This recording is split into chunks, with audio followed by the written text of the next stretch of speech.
Long gap తర్వాత megastar Chiranjeevi నటిస్తున్న ఖైదీ number 150 సంక్రాంతికి విడుదల అవుతున్న ఈ సినిమాపై టాలీవుడ్తో పాటు ప్రేక్షకుల్లోనూ భారీ అంచనాలే ఉన్నాయి.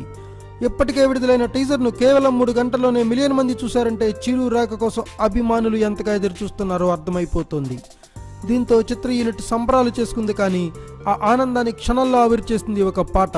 ఖైదీ నెంబర్ 150 పాటలన్నీ డైరెక్ట్గా మార్కెట్లోకి రిలీజ్ చేయనుండడంతో ఫ్యాన్స్ కోసమని విడుదల చేసిన కుమ్ముడు సాంగ్ అట్టర్ ఫ్లాప్ అయింది. పాటలో ఏమాత్రం పసలేకపోవడంతో పాటు రొటీన్ ట్యూన్స్ లిరిక్స్తో చిరు అభిమానులు నిరాశ చెందారు. పాట ఎలా ఉంటే సినిమా ఇంతలా ఉంటుందోనన్న భయం మెగా ఫ్యాన్స్ను భయపెడుతోంది. దీనిని గుర్తించిన చిత్ర యూనిట్ ట్రబుల్ షూట్ చేయాలని డిసైడ్ అయింది. కొన్ని సన్నివేశాలపై అసంతృప్తి వ్యక్తం చేసిన చిరంజీవి డైరెక్టర్ వి వినాయక్తో దగ్గరుండి మరీ రీషూట్ చేయిస్తున్నారు. కానీ మెగాస్టార్ సినిమాకు కూడా రీషూట్ ఏంటని కొందరు ప్రశ్నిస్తున్నారు.